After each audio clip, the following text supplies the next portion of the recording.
Transfusão de sangue. Você já ouviu falar disso na medicina veterinária? Não? Pois então fica aqui conosco. Você vai aprender muito mais sobre essa técnica, sobre as características do doador, sobre como isso é feito e por que um cão ou um gato podem precisar de transfusão de sangue. Eu me chamo Patrícia Mosco, sou médica veterinária, professora, já estou no mercado há mais de 20 anos e sou hoje host do Pet Doccast, ao lado da minha host favorita e minha best, Rebeca Bach. Eu sou a Rebeca Bach, médica veterinária especializada em doenças odontológicas, professora, atuante no mercado há 17 anos. E sim, vamos falar sobre esse tema, Paty, tão relevante, importante, por quê? Porque salva vidas, pessoal. Tem situações que só o sangue vai conseguir resgatar a vida daquele animal. Aliás, né, Rebeca? Sangue é vida. Então, a gente não poderia deixar de trazer uma convidada especial para esse episódio. E olha que grata surpresa, gente. A medicina veterinária ela vem avançando tanto e as especialidades se expandindo tanto mais que hoje a gente tem o privilégio de trazer uma especialista em doenças sanguíneas. Como chama essa especialidade, doutora Paula Amaral? Seja muito bem-vinda. Muito obrigada, fico muito feliz com o convite, estou me sentindo muito honrada de estar aqui, de falar de uma coisa que eu gosto tanto, né? E a pessoa especializada em doenças do sangue é o hematologista, então hoje a gente pode dizer que existe essa especialidade na medicina veterinária, é bastante recente, né? Mas existe essa demanda, existem as doenças do sangue, né? Uhum. Então o hematologista ele está cada vez mais fazendo parte desse paciente que tem tantos especialistas, que a gente chama do paciente multidisciplinar, né? Então, ele tem o cardiologista, tem o nefrologista, o dermatologista e o hematologista, que hoje está aí atuando, trazendo benefícios aí nessas doenças do sangue. A gente consegue tratar elas com muito mais segurança. Paula, eu sempre achei tão desafiador, sabia? Porque as doenças do sangue, a gente não enxerga comumente na rotina como um problema dermatológico, como um problema ortopédico, como uma boca feia, né, Rebeca? Mas quando a gente vê um paciente com doenças, né, de células sanguíneas, com esses distúrbios, a gente geralmente vê quadros muito complicados, muito difíceis de se diagnosticar e muito difíceis de se conduzir. Então, é um privilégio a gente ter essa evolução na medicina veterinária e hoje poder dizer que nós temos hematologistas. É verdade. As alterações hematológicas, elas vêm por diversas causas e elas são muito difíceis, é muito desafiador o diagnóstico. Então, hoje os pacientes que eu atendo, geralmente eu atendo junto com algum outro colega especialista também, porque esse paciente já tem alguma doença de base e ele começa a ter uma alteração hematológica ali junto, que a gente tem que diagnosticar e tem que tratar de forma correta, direcionada, né? Junto, a gente tem que trabalhar junto, né? Somando força sempre. Né? Exatamente. E explica para nós, para os nossos ouvintes, Paula, o que é então a transfusão sanguínea? Olha, a transfusão sanguínea, falando de uma forma bem simples, ela é a forma mais simples que tem de um transplante. Porque eu tô, né, tirando ali o sangue de um paciente e colocando em outro paciente para salvar a vida dele. Então, basicamente, é isso. Hoje, a medicina veterinária já está bem avançada na questão de transfusão. Então, hoje a gente consegue transfundir somente o que o paciente precisa. Porque a gente tem os bancos de sangue que fazem a separação dos componentes e a gente consegue transfundir. Eu preciso de hemácia, que é a célula vermelha, então vamos fazer só hemácia. precisa de plaqueta, vamos fazer só plaqueta. Então, a gente consegue direcionar esse tratamento bem específico. É bem legal. E isso acontece pelo avanço e pela presença dos bancos de sangue. Exatamente. Então, eu preciso ter na cidade que eu atuo um banco de sangue e aí ligar e fazer a solicitação de um derivado do sangue específico, que é assim como acontece em humanos, que a pessoa vai lá, doa o sangue, aí tem aquelas máquinas separadoras, né, que separa a parte vermelha do sangue da parte amarela, que é o plasma, enfim, entre outros, né, derivados ali, e aí se faz a escolha conforme a necessidade da doença do paciente. Isso, exatamente. Então, os bancos de sangue hoje, eles trazem esse avanço da medicina, né? Então, um paciente que doa sangue hoje, então vamos supor, vou dar um exemplo, um cão que doa sangue, ele consegue ajudar de 3 a 4 animais diferentes. 3 a 4 pacientes diferentes, porque ele doa o sangue total, o sangue como está ali na corrente sanguínea dele. O banco de sangue vai separar essas células e aí o banco de sangue consegue entregar para o paciente o que ele precisa. Então, é uma coisa... Eu acho lindo. Eu acho a coisa mais fantástico. linda. Eu acho. É fantástico. Você sabe, Paula, que a gente falar em banco de sangue, né? Não é uma realidade em todas as cidades do país, a gente sabe disso. A gente sabe que os bancos de sangue existem, mas geralmente mais nos grandes centros, né? Existem algumas cidades que têm, mas às vezes a gente está refém de um único banco, né? Enfim, a gente sabe que existem uma série de limitações. Mas mesmo assim, é muito interessante a gente ver esse salto de qualidade, porque há não muito tempo atrás, e eu digo isso, né, logo depois que me formei, 20 e pouquinhos anos atrás, 15, 10 anos atrás, a gente não encontrando uma bolsa de sangue fresca ou não encontrando o volume que a gente precisa, ou efetivamente às vezes não encontrando a bolsa, nós, veterinários, os tutores precisávamos sair correndo, caçando um doador de sangue. E aí todo aquele trabalho de você conseguir um doador, que aquele tutor daquele doador se dispusesse a vir ao hospital, que aquele paciente tivesse condição de doar o sangue, que a gente não precisasse sedar aquele paciente para coletar sangue de doação, que a gente fizesse a coleta sem trauma, que a gente conseguisse um volume suficiente na bolsa para manter proporção com anticoagulante, enfim, né? Dava tanto trabalho, lógico, né, que com um benefício gigantesco, mas com uma certa insegurança. Sim. Né? Porque a gente não sabia exatamente se o doador realmente estava saudável, se ele não tinha alguma doença incubada. Em alguns momentos, ele não permitia a coleta do volume total. Às vezes a gente estourava o vaso, não conseguia pegar outro, enfim. N problemas, N situações para uma esperança, uma expectativa de um tratamento, né? Tão importante e às vezes não conseguia o volume que precisava. Então, ter banco de sangue hoje... encurta muito caminho, né? Encurta um caminho. Facilita muito a vida, demais, né? Porque o banco de sangue, ele tem um papel ali naquela comunidade importantíssimo. Então, ele tem a obrigação de cuidar da segurança e saúde do doador para promover saúde e segurança para o receptor, que é o paciente que está doente, que precisa daquela bolsa. Então, ele tem a especialidade, ele é especialista nisso. Ele vai avaliar esse doador, ele vai saber se esse doador está apto, ele vai seguir as diretrizes de doenças que precisam ser testadas, porque o sangue é um transmissor de doença. Então, precisa ser feitos testes corretamente, escolhendo as melhores técnicas para poder ter uma bolsa. É um produto de qualidade, né? E poder transfundir com segurança.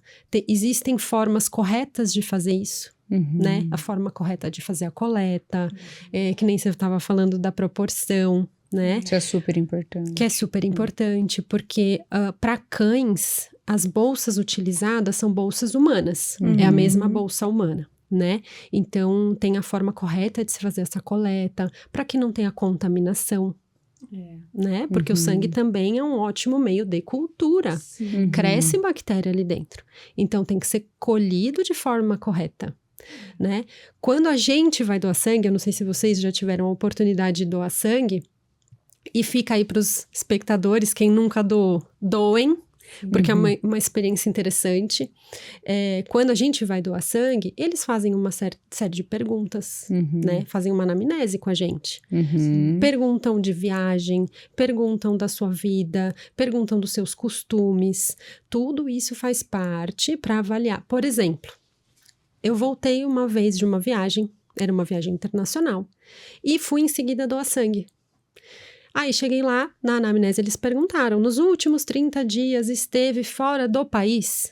Sim, estive. Ah, esteve aonde? Ah, estive nos Estados Unidos.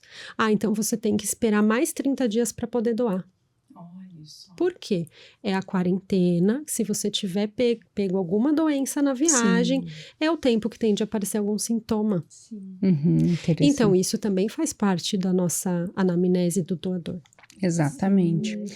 E Paula, antes da gente falar do doador em si, que acho que é uma curiosidade que todo mundo tem, quem é o cachorro ou o gato que pode doar sangue? Conta para nós, né, e para quem nos ouve, quando que requer a utilização do sangue como tratamento? Quais situações mais comuns do dia a dia do médico veterinário que se lança a mão desse recurso? Tá, então, eu diria que o carro-chefe, né? As situações mais comuns de se solicitar uma transfusão são nas anemias. É quando mais se lembra de que precisa. Ou precisa de transfusão porque o paciente está com anemia. Então, o que é anemia? A diminuição daquela célula vermelha, né? Que é a célula que leva oxigênio para todos os tecidos do corpo. Então, esses casos são bastante comuns. Mas a gente tem outras situações também, né? Então, a gente tem doenças relacionadas à coagulação. Então, pacientes que têm alterações de coagulação, muitas vezes precisam de transfusão. Pode precisar de transfusão de plasma, transfusão de plaqueta, às vezes a transfusão da hemácia, porque por conta do problema de coagulação é um paciente que teve sangramento.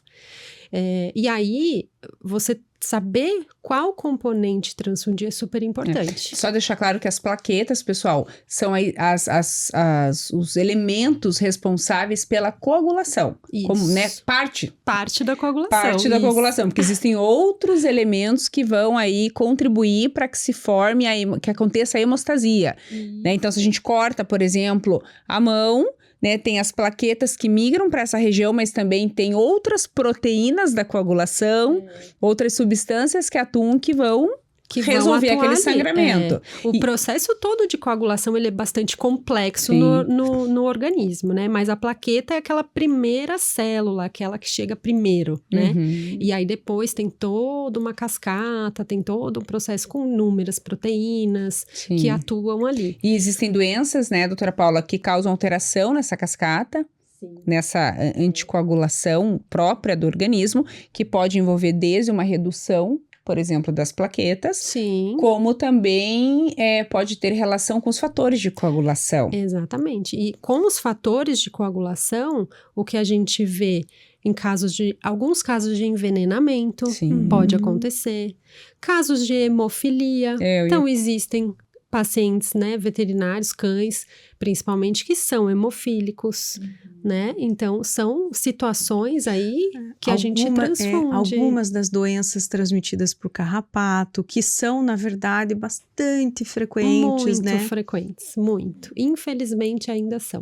Bem frequentes. A gente estava conversando num outro episódio, Paula, falando justamente sobre isso, né? Doenças transmitidas por vetores. Aí falamos das doenças transmitidas por mosquito, pelo carrapato, pela pulga, enfim, né? Conversamos um pouquinho com a professora Romeica, lá de Natal, né? E aí nós passamos um dado que nós consideramos um dado bem importante, faz parte de uma palestra minha. Comparando custos de internação de um paciente humano com doença transmitida por carrapato, né, febre maculosa, para um cão hospitalizado com doença do carrapato Ehrlichia, por 5 dias, que o custo para o SUS é o mesmo que o custo para tutor. Em contrapartida, prevenção, tem um custo muito menor do que isso. Sem dúvida nenhuma. Mas eu quero deixar claro aqui que nessa conta que nós fizemos, né, para apresentar nessa palestra, a gente não incluiu o custo da hemoterapia, da avaliação com o hematologista, das complicações autoimunes, que são infelizmente frequentes. Bastante frequentes. E o custo de uma hemoterapia é alto. Bem alto. Então, você estava comentando do banco de sangue, que é uma maravilha, que é um avanço, mas, diferente do que acontece em pessoas, tem um custo. A Bastante doação alto. de sangue em humanos, ela é voluntária e o banco de sangue não cobra. Sim. Quando o hospital requer uma bolsa de sangue, certo, Paula? É mais ou menos isso. É. Vou explicar com um pouco mais de então detalhes. explica Porque é uma pra nós. pergunta bastante comum que eu recebo.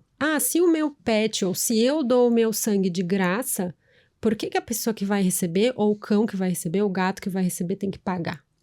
É uma pergunta super comum em bancos de sangue humanos também. Por quê? Os bancos de sangue humanos, existem os bancos que são subsidiados pelo sistema público de saúde, né? O ProSangue, por exemplo. Mas existem os bancos de sangue particulares também. Uhum. E o custo, independente se é particular ou não, ele é super alto. Sim, porque é um custo operacional. Operacional. Então, você tem o custo dos testes que são feitos, que são caros, são bem caros, né? A maioria são importados. Esses são testes são inúmeros contra testes. principalmente as doenças infecciosas que são transmitidas pelo sangue, né, pessoal? Isso, porque a gente tem que testar esse sangue. Como são inúmeras doenças que podem ser transmitidas ali, eu preciso ter certeza que é um sangue saudável, né? Porque senão eu vou transfundir aquele paciente que já está doente, ganha uma doença nova, né? Então, a gente faz uma série de testes, assim como o banco de sangue humano. São muitos exames que são feitos, muitas doenças são testadas, além de todo o custo operacional de equipamentos, equipe, funcionários, desperdício, perdas.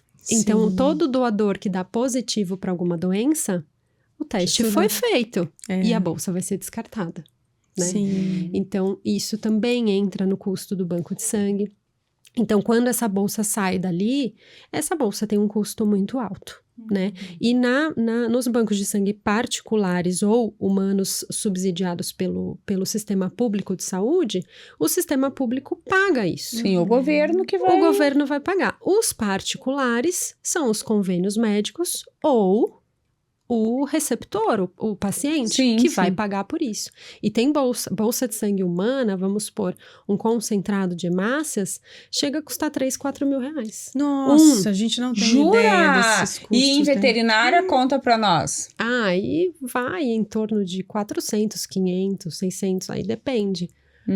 Varia bastante. Então né? faz sentido, obviamente, essa bolsa de sangue ser cobrada. Faz muito sentido. Considerando toda essa logística e essa dinâmica que existe por trás do processo. Entendendo que esse custo, na verdade, o tutor está pagando pela segurança. Exatamente. E o que eu sempre digo, se a bolsa está muito barata, desconfie. Porque o custo é muito alto. Então, você está pagando pela segurança. Você está garantindo que o teu pet está recebendo é um sangue, um produto de qualidade. Tá. E aí existe aquela outra situação, que a Patrícia bem relatou aqui, que tinha que pedir pro doador, o tutor do animal doente, conseguir um doador, trazer para o hospital, para a clínica, daí a gente fazia todo, como diz, esse rolê. Trabalhoso. É um rolê, né? É um rolê. Geralmente, deixa eu contar os bastidores para quem tá em casa, só para vocês se divertirem com a nossa missão Indiana Jones, porque, ser veterinário é uma coisa do outro mundo. Fala sério. Chegava aqueles bichos desse tamanho, geralmente catado. Olha, eu não vou nem usar tanto no passado esse verbo. É muito porque, presente Paty, ainda. se você chegar num hospital escola, por exemplo, e um tutor que não tem condição, ou em clínicas menores, ou em interior, isso acontece. E não é incomum de acontecer. E esse rolê vai ser com o tutor que tá trazendo, com o tutor que tá recebendo, com o bicho geralmente pego às pressas, sujo, cheio de barro, peludo, com o veterinário, com o auxiliar de veterinário, com o estagiário. Aí, ó, o que a gente faz com o estagiário? Presta atenção. Paula, veja se você faz isso também. Estagiário agacha aí, fica agachadinho E embaixo segurando da a mesa, bolsa. segurando a bolsa. Sabe Assim. que no banco de sangue tem que ficar agitando pra não coagular, né? Daí a gente bota o estagiário de cócora, geralmente que é pra dar uma câimbra nas É coxas. lógico. Nossa, como se amar. E fica ali agitando até terminar a coleta. Nisso né? tem 2 ou 3 pessoas segurando o cachorro na mesa. É. Porque normalmente cachorro grande, a gente já vai conversar sobre o perfil do doador, né, Paula? Sim. O cachorro é grande, é forte, é saudável. Grande, forte e agitado. Musculoso, Ele nunca agitado, né? Aí a gente tem que Porque fazer... esse é o sangue bom. Esse é o sangue bom. Aí a gente tem que fazer uma força-tarefa em cima daquele bicho pra ele não se mexer, porque ele tá com a agulha lá na jugular, Isso. que é a veia que passa aqui no pescoço. Uhum. Então, se ele ficar se mexendo, a agulha sai, estoura a veia, a Deus transfusão do para. céu. Ufa! Não, É uma geralmente doideira. aquele golden, um labrador grande, agitado, que quer lamber a sua cara enquanto você tá coletando sangue. É isso. E aí tem 2 estagiários segurando, É. um na cabeça, um no corpo, um em cima da mesa, É. pro cachorro ficar parado. Aí se ele faz xixi, ele pega aquele rabo daquele tamanho e fica espalhando xixi pela sala inteira. Gente, É bem olha, assim. Ah. sempre Mas tem que ser ó, cômico, no né? final dá certo, salva a vida. Sim. Só é mais trabalhoso. Sim, é. Mas, Rê, eu interrompi a tua linha de raciocínio. Eu imagino que, quando você tocou nesse assunto da gente fazer a coleta, né, em que o custo fica realmente menor, porque daí o tutor vai ter o custo praticamente da bolsa e da coleta, Uhum, né, uhum. a gente diminui a segurança na qualidade desse Sim, sangue. porque a Sim. gente pode até fazer o teste, os Uhum. testes contra Alguns doenças dá pra infecciosas, fazer, alguns sim. testes rápidos Aham. dá pra fazer, né? Aham. Quando a gente avalia, dá pra fazer o teste de compatibilidade, não de Sim, tipagem. é. Então a gente faz o teste de compatibilidade pra ver se não vai ter reação. Sim, do a gente receptor pode explicar um pouquinho sobre isso. também. Eu acho isso tão Tão interessante, importante. Paula. Eu queria que você comentasse com os nossos Mas será que a iluminados. gente não conta primeiro do perfil do doador, já que a gente tá falando pode do ser. rolê? Pode Perfeito. ser, Né? pode ser, Porque daí a pode pessoa fica ser. imaginando quem é esse doador, Quem é esse né? cara, Então né? vamos falar, Paula, Quem é esse qual é cão, o esse perfil gato? do doador Quem é canino? o super-herói? É o super-herói. É. Bom, pra começar, que ele é a estrela do show, né? Uhum. Eu sempre falo isso. A estrela de qualquer banco de sangue, qualquer situação como essa, é o doador, É o doador, né? é. Então, falando de cães. Então, ele é um cão que tem que ter mais de 25 quilos. Uhum. Lembrando que ele tem que ser um cão grande, não obeso. Uhum. Porque tem cão pequeno que chega a 25 quilos, Uhum. porque tem obesidade. Sim. E aí ele não é saudável, ele é um cão doente, né? Então ele tem que ser um cão grande, mais de 25 quilos. Por quê? Porque nós utilizamos para cães bolsas humanas. E as bolsas humanas têm um volume específico, que é de 400 a 450 ml de sangue. Então, para que ele possa doar de forma segura, a proporção adequada, acima de 25 quilos, né? E aí ele tem que estar vacinado, vermifugado, ele tem que estar saudável, não pode ter feito cirurgia recente, ele não pode nunca ter recebido transfusão de sangue, não pode ter tido doença do carrapato. E às vezes o ideal para ter a certeza de que ele tá saudável e não tem nenhuma doença incubada ou alguma sequela de doença, Isso. é importante fazer os exames Sim. antes de começar ali Sim. Hoje em dia já tem, inclusive, um guideline, né? Um consenso sobre quais são as doenças que precisam, que analisadas. podem ser transmitidas pelo sangue e que a gente faz de acordo com a região. Porque tem doenças que são comuns no sul, que não são comuns no norte e assim por diante. Então, a gente faz de acordo com as doenças que são comuns ali na região onde o doador está. Lembrando que a gente tem que, na anamnese que a gente faz no doador, às vezes ele nasceu num estado e vive no outro. Isso é comum. Isso é exato. importante, né? Tá. Então, esse cão, ele tem que estar saudável, ele tem que ter mais de 1 ano de idade, porque aí ele já é um cão que tem a medula óssea, que é a fábrica de célula, é madura para repor esse sangue que a gente Que foi tá, retirado. que a gente está retirando, e até 8 anos de idade. Por quê? Porque essa medula também fica senil, né? Então, a gente também não pode abusar de uma medula já senil que talvez não consiga repor com tanta facilidade. Então, tem aí essa janela da idade para a gente colher, isso é importante. E aí o tutor que quer né, entende que o seu cão tem... Ah, e é bom que ele seja também, né, favorável, né, Paula? Que ele seja, assim, dócil, mais tranquilo, permissivo, que não seja muito resistente à manipulação, à contenção, porque ele vai ficar uns minutinhos ali deitado, contido, enquanto a gente procede com a coleta. É importante ressaltar que a doação de sangue, ela não machuca, ela não judia do paciente, do doador, né? O que incomoda eles é ficar ali parado. Exatamente. Né? Então, o cão, a gente não ceda. Se tiver que sedar, ele não tem perfil para doar. O que eu brinco sempre é, o banco de sangue, ele vai fornecer para o tutor, né? Para o dono desse doador, exames. Um exame físico. Então, é super legal, porque o dono do cachorro sabe que ele tá... que a saúde dele tá em dia. Mas quem doa é o cachorro. Você sabe, Paula, que eu tenho só cães de porte grande. Eu sou apaixonada pelos gigantões. Você tem uma fábrica de sangue na sua casa. E os meus cães, até agora, eu preciso voltar e retomar o processo, mas... os meus cães sempre foram doadores de sangue. Então, o banco de sangue ia até a minha casa, né? Fazer o exame físico e fazer a coleta lá em casa. E eu tinha, ele faleceu há 2 anos atrás, um mastife imenso. Ele doava 2 bolsas, porque ele pesava 98 quilos. E ele dormia. Ai, que amor. Durante a doação. Então, o rapaz ia sozinho fazer a coleta, porque ele dormia durante a doação. E é espetacular, né? Porque tudo que ele queria era receber o tapinha nas costas, dizendo, acabou, Bono, podemos levantar. E aí ele levantava e ficava esperando o biscoitinho. Impressionante como eles se acostumam. Como quando a gente traz alguma associação boa, assim, com biscoitinho, carinho, eles associam e eles já sabem que é aquele período que eles vão ficar paradinhos e no final eles vão ter a recompensa. Então é impressionante.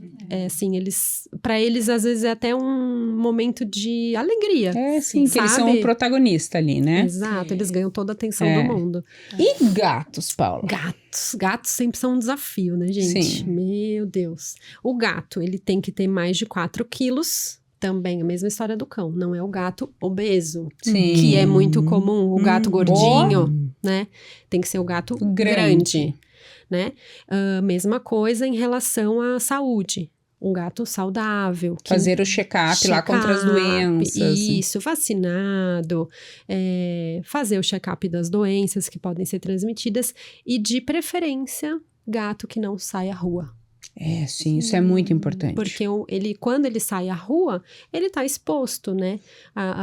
Ele pode cruzar, ele pode brigar, enfim. E FIV e FeLV, que são as doenças mais faladas, comuns, né? Sim. Que ele vai estar exposto indo pra rua. Exato. E até 8 anos de idade, assim como o cão? Até 8 anos de idade, acima de 1 ano. Entre 1 e 8 anos. Isso. Paula, e o comportamento do gato? Ele fica igual o cão, quietinho, de boa, 10 minutinhos ali contido? O gato é um pouco mais complicado, porque ele já é difícil a contenção normalmente, né? Ele é um animal que o comportamento dele já não permite muito essa contenção, né? Sim. Por uma questão comportamental mesmo, né? Da espécie. Então, para os gatos, na maioria das vezes a gente precisa utilizar ou de alguma sedação ou de alguma medicação para eles se acalmarem, alguma coisa para tornar eles mais permissíveis. Sempre fazendo isso com segurança. Então, tem alguns bancos de sangue que preferem realmente anestesiar o gato para fazer um procedimento rápido e seguro. Com a presença de um anestesista, né? Então, vai ter um profissional especializado nisso, né?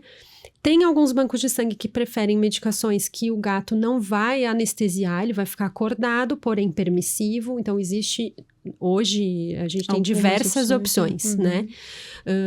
Tudo pensando na segurança também do doador, né? Então, esse gato, ele tem que, por mais que ele vá receber uma medicação, tem que ser uma medicação segura, né? E aí ele doa uma quantidade bem menor que a do cão, né? Então, geralmente são bolsas que são adaptadas, fabricadas para esse fim, né? Para poder fazer. Então, o gato é um pouquinho mais complicado. Mas dá para fazer com tranquilidade. Se a equipe for especializada, faz com muita tranquilidade, né? Às vezes, na clínica é mais difícil. Porque você não está acostumado a fazer esse procedimento. Sim. E o banco de sangue já tá, O banco de sangue já tá. Então, o banco de sangue sabe o que tem que fazer, você chama um profissional especializado. Já conhece até o perfil do doador, já tá cadastrado, já é habituado a doar. Exatamente. Então, eu como dona de gato, se eu tiver que levar os meus, já foram doadores também, que agora eles não têm mais idade, direto com o banco de sangue.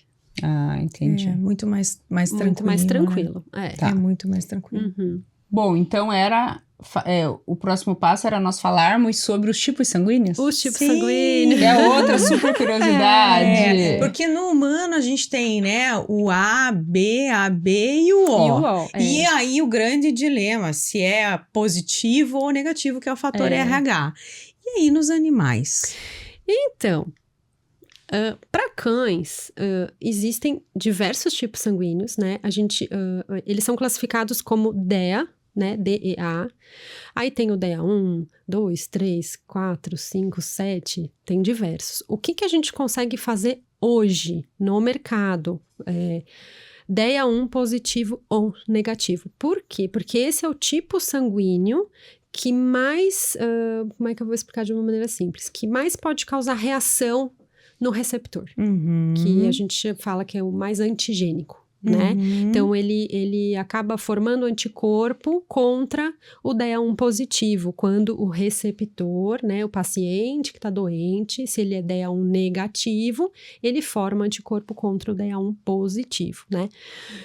Então, é um pouquinho complexo nesse sentido, porque existem vários tipos. Tem alguns tipos que o paciente, ele já nasce com anticorpo contra outra hemácia, mas a reação não vai ser aguda. Então, é um pouco complexo. O que eu digo é, se fosse possível, eu gostaria de, naquela consulta, primeira consulta do filhote, que vai explicar da vacina do vermífugo, vamos fazer a tipagem sanguínea? Ai, Por que quê? lindo, Porque, assim, ao longo da vida desse cão, se um dia ele precisar de transfusão, é muito legal a gente saber se ele é DEA1 positivo ou negativo.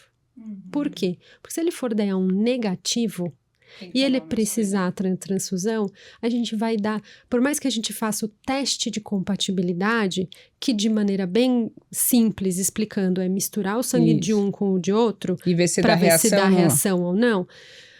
Mesmo assim, eu sabendo o tipo sanguíneo desse cão, eu vou dar preferência para uma bolsa do mesmo tipo sanguíneo. Agora, se for os outros 10, que tem vários, aí é mais tranquilo. A gente não consegue testar comercialmente, Sim. né? Mas eles não causam a reação hemolítica aguda, que é a mais grave, né? Paula, e se eu tiver curiosidade, se eu quiser saber qual é o tipo sanguíneo do meu cão, né? Especialmente para esse perfil, DEA1 negativo, DEA1 positivo. Eu posso fazer esse exame? Eu posso chegar pro veterinário e dizer, eu quero saber o tipo de sangue do meu cachorro. Pode. É fácil de fazer? Super. O veterinário, o clínico que atende o pet, vai fazer um pedido pro laboratório, como se fosse um hemograma, um bioquímico, né? E aí coloca lá, tipagem sanguínea. E o laboratório faz. Paula, e vai dizer qual é? 7, 5... Não, vai dizer se é DEA1 positivo ou negativo. Só isso. Se não for, vai dizer que não é DEA. Não é DEA 1.1. Ele é ou positivo ou negativo. Só. É o que a gente tem comercialmente no Brasil. Não vai identificar todos os tipos, né? Infelizmente, não. Mas esse, como é o mais... O que faz mais reação, que é aquele mais sensível. Eu diria então, que é o mais importante. Isso. Então, por exemplo, já aconteceu de eu ter pacientes que têm o tipo DEA1 negativo.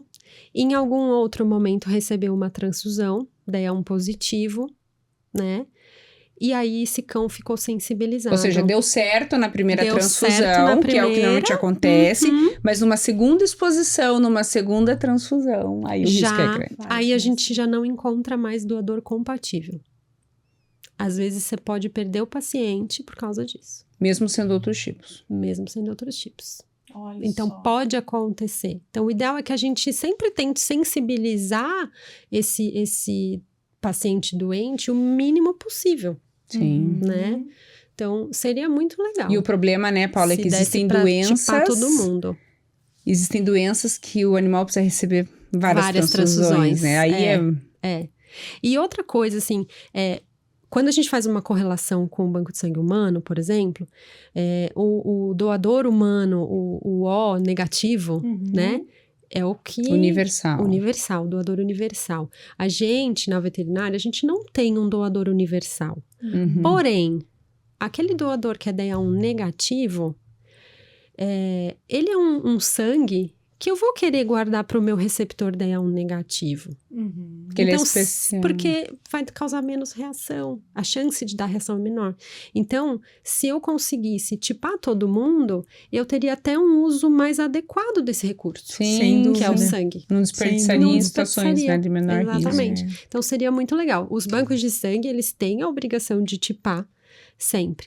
Mas nem sempre o tutor consegue, naquele momento, fazer a tipagem. Porque não é barato. Quanto custa, Paula? Olha, deve estar por aí uns 300, 400 reais. Entendi. Né? Então, de repente, fazer num momento que o paciente está saudável, é uma vez na vida que você vai tipar. Né? Já guarda essa informação. Já guarda essa informação, anota na carteirinha de vacina, olha, ele é DA1 negativo. Se um dia ele precisar, olha, ele é DA1 negativo. Né? Mesmo que dê compatível numa primeira transfusão com DA1 positivo, não vou fazer. Vou fazer um DA1 negativo. Exato. Entendeu? Exato. É um pouquinho complexo, assim, mas eu acho que ficou claro. Mas é importante. Deu pra entender, deu pra entender a Dá. importância, inclusive a importância de se investir nessa tipagem. Exato. E quanto mais a gente faz, ao longo prazo, mais barato fica. Exato. Porque os laboratórios vão produzindo os testes vão ter em mais, massa. E os gatos? E os tipos E os sanguíneos gatos? dos gatos? Então, os gatos, comercialmente, a gente consegue fazer o tipo A, B ou AB, que são os tipos mais conhecidos. A gente ainda estuda tipos sanguíneos, tanto para cães quanto para gato, porque tem os subtipos. É igual em humanos, a gente fala muito do sistema ABO em humanos e o RH. Mas existem mais de 200 antígenos eritrocitários em humanos. São muitos. Né? Então, em cães e gatos também são. É que esses de gato A, B e AB são os mais comuns, que a gente tem testes comerciais, são os que mais causam reação. E ainda assim, nos gatos, o A é o mais comum, né? É o super mais comum. Que prevalece na população, né? Tanto é que um banco de sangue que tem um doador tipo B, ele não doa sempre, ele fica ali guardadinho na gaveta. Quando tem um pacientinho tipo B precisando, a gente recruta esse doador. Ó, vem que precisa de um tipo B aqui. Porque diferente do cão, que ainda pode correr esse risco de receber um sangue não tipado numa primeira exposição, numa primeira transfusão, que ainda talvez dê certo, a chance de dar certo é grande. É grande. Porque o cão não tem, né, os anticorpos pré-formados, o gato não. O gato já O nasce gato, ele já nasce se protegendo dos outros sangues. Se ele receber na primeira, ele vai reagir. O cão, na primeira, geralmente não reage. dá certo. Geralmente dá certo. Agora, Pode dar errado? Pode, mas a chance é menor. Agora o gato vai dar errado. O gato vai. E se você transfundir um sangue incompatível no gato, é óbito, gente. Não tem o que fazer, é óbito. É gravíssimo. É gravíssimo, é gravíssimo. Então o gato é o A, B e AB. AB. E o A é o que prevalece. É o que prevalece. E mesmo com tipagem sanguínea, seja para cão, seja para gato, o teste de compatibilidade é obrigatório. Que a compatibilidade, como a doutora Paula falou, é misturar um sangue no outro, lógico, com uma técnica específica no laboratório, mas é um teste fácil, qualquer laboratório faz, para ver se naquela laminazinha de vidro do laboratório acontece uma reação, uma possível reação. Ele é um teste barato, o teste de compatibilidade, ele é barato, ele é um pouco demorado. Então, um teste de compatibilidade vai demorar 1 hora para ser feito, um teste bem feito. Mas se você pensar na segurança que ele traz para o procedimento, 1 hora não é nada. Exatamente. Paula, isso era uma pergunta que eu ia te fazer. Esses testes de compatibilidade que nós temos, eles são rudimentares perto dos testes de compatibilidade que a medicina humana usa. Mas eles oferecem para a gente segurança suficiente? Oferecem. O teste de compatibilidade que a gente mais utiliza é o realizado em tubo de ensaio, que a gente chama. Só que ele tem todo um passo a passo para ele ser bem feito. Então, ele demora porque a gente precisa... Eu vou falar de uma forma bem sucinta e rápida aqui, tá? Mas a gente precisa lavar as hemácias, tanto do doador quanto do receptor. Eu preciso ter o plasma, o soro, tanto de um quanto do outro. Porque eu vou misturar a hemácia lavada do receptor com o soro ou plasma do doador e vice-versa. Então, a gente faz a prova maior, a prova menor. Aí a gente, depois que faz essa lavagem, toda essa diluição, a gente mistura, faz um teste rápido. Então, eu vou misturar e em seguida já vou fazer a leitura. Porque se qualquer um deles tiver anticorpo contra a outra hemácia, numa quantidade grande, ali já vai dar incompatível. Agora, se o teste rápido passou, deu certo, eu vou fazer uma nova mistura e vou incubar em 3 temperaturas por 30 minutos. Para simular as temperaturas, para a gente diagnosticar os anticorpos frios e os anticorpos normais, né? Porque tem alguns anticorpos que só se manifestam em baixas temperaturas.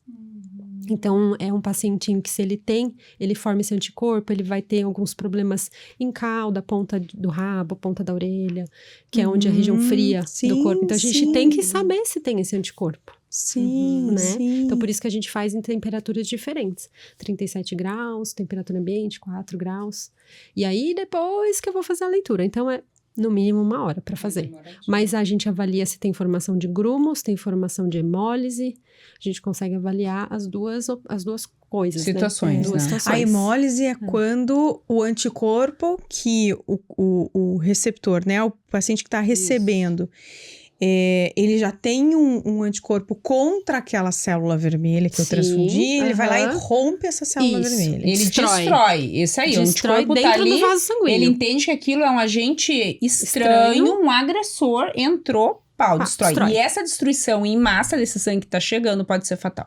Muito fatal. E rápido. Gente, é muito importante a gente parar para pensar nos detalhes, né? Então, veja. As células vermelhas, elas são as mais abundantes no sangue, né?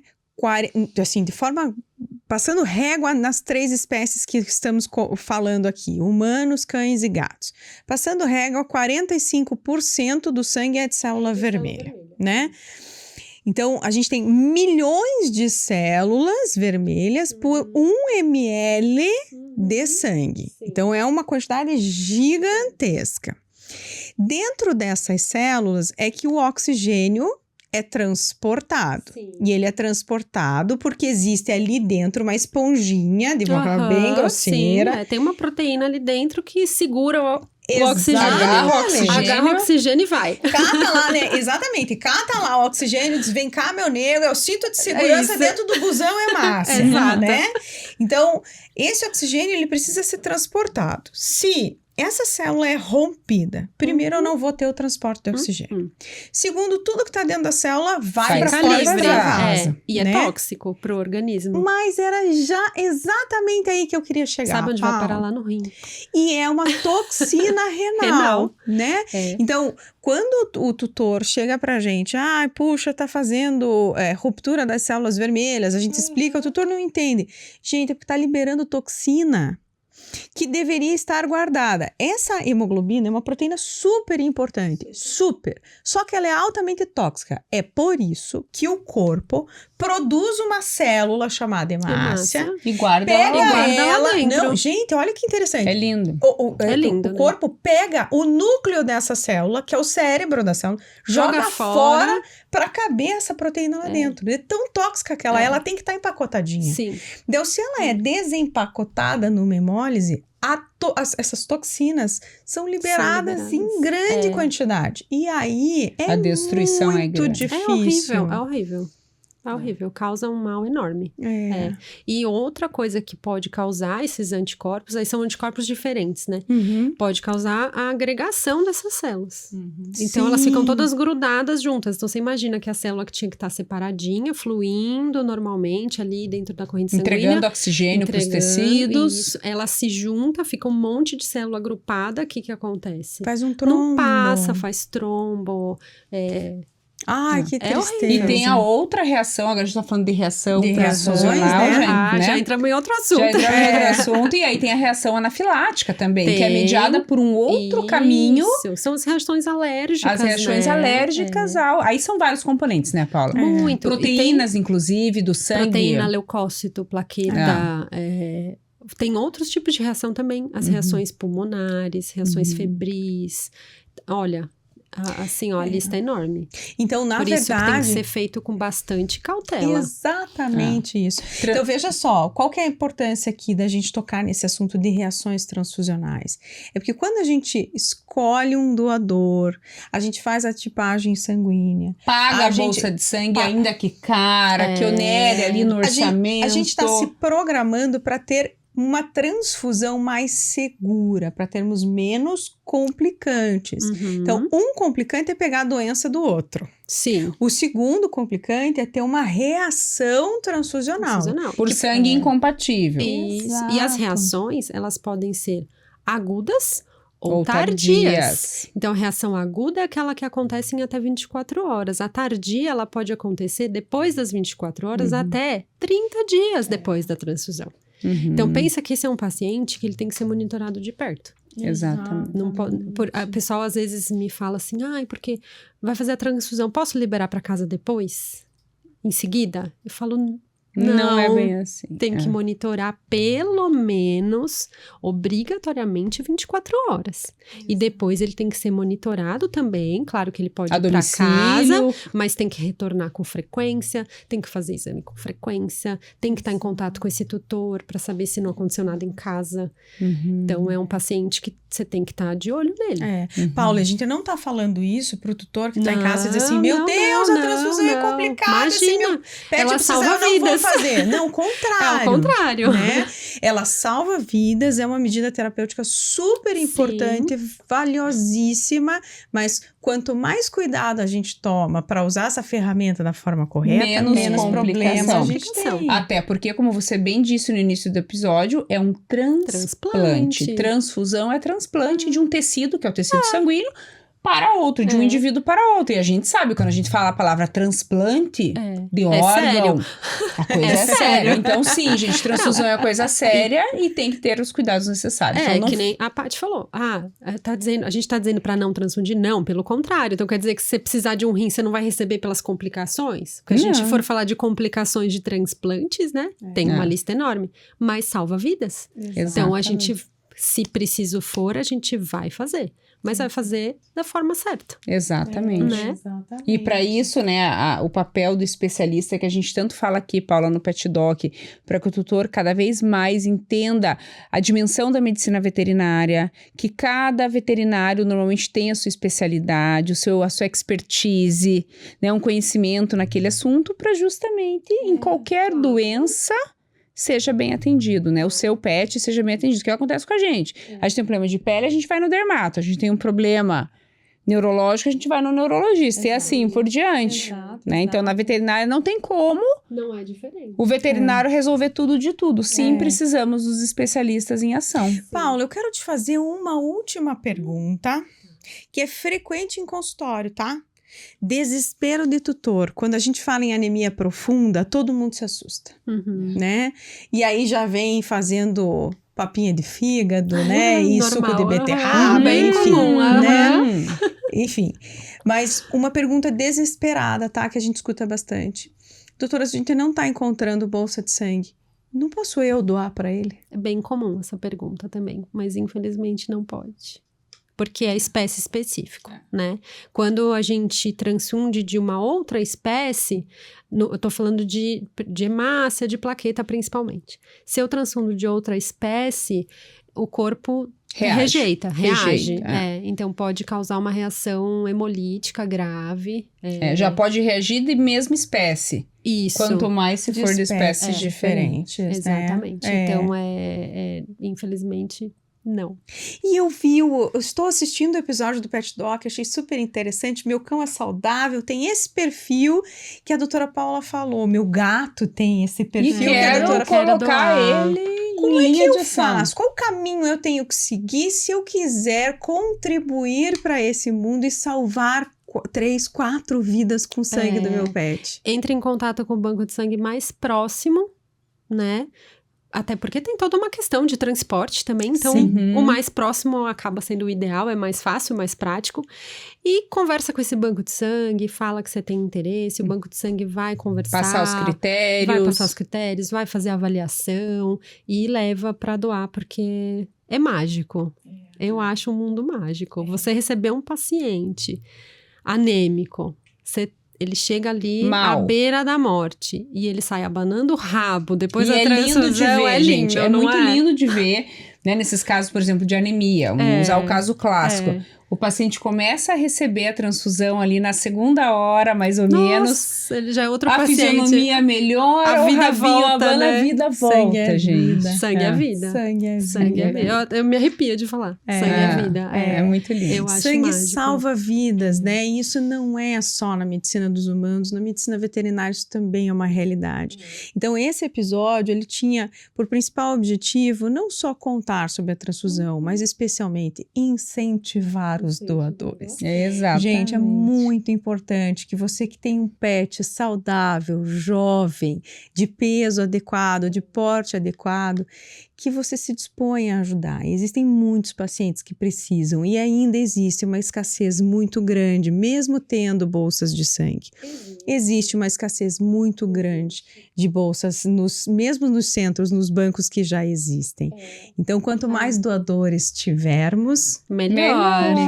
Com certeza. Então, melhor. Doutora Paula, e se o nosso ouvinte quiser usufruir do teu serviço, ele tá com um paciente que tá com anemia, tá com algum problema, aonde ele consegue te encontrar? Eu atendo em várias clínicas e hospitais aqui em Curitiba, de forma presencial, né? Atendo consultoria online e em teleinterconsulta também, porque às vezes é algum paciente de alguma outra cidade que não tem um especialista, então a gente consegue dar esse suporte também. Pode me seguir nas redes sociais, paula.ematovet, então @paula.ematovet. A Paula tem um Instagram que ela disse pra mim que tem vergonha de gravar, mas tem conteúdo muito legal lá, tá? Paula, é muito legal o conteúdo que você posta. Ah, obrigada, eu fico feliz que vocês tenham gostado. Eu tento trazer um pouco de informação, não só, assim, tanto para colegas, né? Porque esse mundo é um mundo que ainda tem muita dúvida, né? Sim. A gente estava falando sobre isso antes de começar aqui a gravar. Que os colegas, a gente não vê muito aprofundar esse assunto na universidade mesmo. Então, o colega acaba tendo que aprender isso depois, fazendo cursos, chamando o especialista, né? Então, eu até recomendo muito para quem trabalha com internação estudar muito a respeito disso. Porque faz parte, né? É quem tá ali com o paciente naquele estado crítico, né? Então, exatamente. E é horrível você passar esse perrengue de receber um paciente e ficar no desespero, né? Exatamente. Então, aí eu tento produzir ali algum conteúdo na correria, né? A gente tenta ajudar de alguma maneira. A gente vai colocar um dos primeiros comentários aqui no YouTube todos os contatos da doutora Paula, para quem tiver interesse, conseguir acessá-la com facilidade. Gente, meu número é de São Paulo, tá? Então, não se assustem, porque eu sou de lá, o número já é antigo, então pode mandar mensagem lá. No Instagram tem o contato direto via WhatsApp, e daí a gente agenda na clínica que for mais próxima, né, do paciente também. Perfeito. Que isso é importante. Perfeito. Muito obrigada, doutora Paula, pela tua participação, pela tua disponibilidade em estar aqui conosco, contribuindo com informação de qualidade, né, Paty? Que é o nosso propósito. O Pet Doc existe para compartilhar informação de qualidade com você aí, tutor de pet. Muito obrigada, Paula. A gente ficou muito feliz com o teu aceite e muito encantada com o teu jeito de ser, com a clareza e com a facilidade que você transmite o conhecimento. A gente está muito feliz de ter você aqui. Eu que agradeço. É uma oportunidade incrível de poder falar do meu trabalho, poder falar de um tema que eu gosto tanto, trazer informação para os tutores, que é difícil a gente ter esse alcance, esse canal, né? Esse canal, exatamente. Então, eu fico muito feliz, fico muito grata mesmo. E quem tiver vontade de conversar, tiver dúvida, pode mandar mensagem no Instagram, que eu tô lá à disposição para ajudar. Bacana. Perfeito, obrigada, Paula. Mas a gente não tem só a Paula para agradecer. Não, temos que agradecer a MSD, uma farmacêutica inclusive preocupada em prevenir doenças infecciosas com os seus antiparasitários, o que é fundamental para o cão, pro gato doador aí. Evitar anemias e manter um doador saudável. Exatamente. Além disso, uma nutrição de qualidade também influencia a qualidade e a saúde de um doador. Então, a Royal Canin, uma grande apoiadora, está conosco nessa empreitada, justamente condizente, né, com o nosso grande objetivo, que é fazer com que o seu pet viva mais e melhor. E também temos que agradecer a você que segue aí junto nessa jornada de conhecimento, de informação. Então, você que nos ouve, você que nos segue, não deixa, pessoal, de compartilhar o nosso conteúdo com a sua rede aí de contatos. Pessoal, não esqueça, Pet Doc está aqui para informar e para te dizer que sempre bicho é bicho, Gente é gente. mas bicho e gente é Família. Boa noite, Boa pessoal. noite, pessoal. Tchau, tchau.